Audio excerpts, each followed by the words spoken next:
ಸಮಾಜಕ್ಕೆ ಶ್ರಮಿಕ ವರ್ಗ ನೀಡ್ತಾ 6 ಕಾನೂನನ್ನ ನೇತೃತ್ವದಲ್ಲಿ ಆಗಿರುವಂತದ್ದು.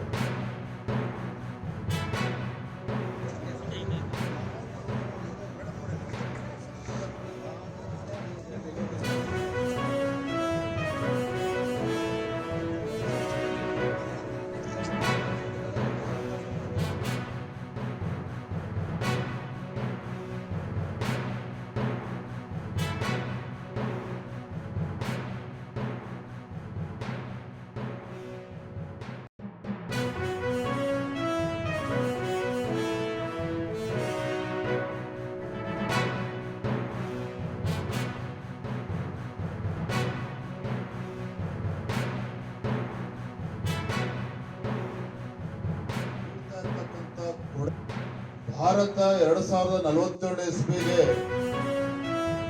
ಒಂದು ಅಭಿವೃದ್ಧಿಶೀಲ ರಾಷ್ಟ್ರ ಆಗಿ ಪರಿವರ್ತನೆ ಆಗಬೇಕು ಅಂತ ಹೇಳಿದ್ರೆ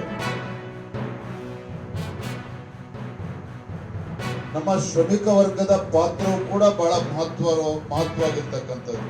ಬಹುಶಃ ಅವರ ಪಾತ್ರ ಇರುವ ನಿಟ್ಟಿನಲ್ಲಿ ಅನೇಕ ಯೋಜನೆಗಳನ್ನು ಅಷ್ಟೇ ಅಲ್ಲ, ಈ ಶ್ರಮ್ ಪೋರ್ಟಲ್ ಅನ್ನ ಸ್ಥಾಪನೆ ಮಾಡಿ ಅವೆಲ್ಲವನ್ನು ಕೂಡ ವಿಲೀನಗೊಳಿಸಿ 6 ಕಾನೂನನ್ನ ಕೇಂದ್ರ ಸರ್ಕಾರ, NDA ಸರ್ಕಾರ, ನರೇಂದ್ರ ಮೋದಿ ನೇತೃತ್ವದಲ್ಲಿ ಆಗಿರುವಂತದ್ದು.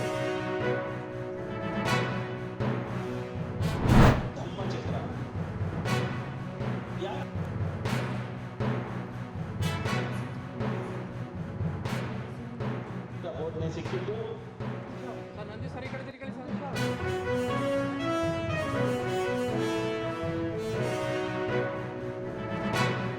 ವೈಜ್ಞಾನಿಕವಾಗಿ ಅದರಲ್ಲೂ ಕೂಡ ನಮ್ಮ ಕೋಟಿ ಕೆಲಸ ಕಡಿಮೆ ಆಗುತ್ತೆ ಇಲ್ಲ, ಅದು ಸತ್ಯ. ಯಾಕೆಂದ್ರೆ ಎಲ್ಲ ದೇಶ ಅಸೂಯೆ ಇರ್ತದೆ, ಆಮೇಲೆ ಜಗಳ, ಯುದ್ಧ ಇವೆಲ್ಲ ಏನೇನಿರುತ್ತೆ ಅದೆಲ್ಲ ಒಂದು ಶಾಂತಿ ಸಂದೇಶದಿಂದ ನಾವು ನೋಡ್ಕೊಂಡು ಹೋದರೆ ಅದೆಲ್ಲ ಕಡಿಮೆ ಆಗುತ್ತೆ. ಸವಾಲುಗಳು ಇವಾಗಿದ್ದಾವೆ. ಇಂತಹ ಪಂಚಶೀಲ ತತ್ವಗಳನ್ನ ಸುಮಾರು 2570ನೇ ವರ್ಷಗಳ ಹಿಂದೆಯೇ ಈ ಒಂದು ಸಮಾಜಕ್ಕೆ ಬೋಧನೆ ಮಾಡಿದಂತಹ ಗೌತಮ ಬುದ್ಧರವರ ಚಿಂತನಶೀಲ ಯಾವ ರೀತಿ ಇತ್ತು, ಅವರ ಚಿಂತನೆಗಳು, ಆಲೋಚನೆಗಳು ಯಾವ ರೀತಿ ಇತ್ತು, ಇವುಗಳನ್ನ ನಾವು ತಿಳಿಬೇಕಾಗತ್ತೆ. ಕಲಿಬೇಕಾದ್ರೆ ಕೆಲವರು ಸೂಕ್ಷ್ಮ ವಿಚಾರಗಳನ್ನ ತಗೊಂಡು ಇದ್ರ ಬಗ್ಗೆ ನೀವು ವಿಚಾರ ಸಂಖ್ಯೆಯನ್ನು ಮಾಡಿ ಸತ್ಯ ಮಾಡಿ ಏನ್ ಸತ್ಯ ಇದೆ ಅದನ್ನು ತಿಳ್ಕೊಳ್ಳಿ ಅಂತ ಹೇಳಿದ್ರು. ಆ ನಿಟ್ಟಿನಲ್ಲಿ ನಮ್ಮ ಪ್ರಯತ್ನ ತುಂಬಾ ನಿಧಾನ ಆಗಿದೆ ಅಂತ ನಾನು ಭಾವಿಸ್ತೀನಿ.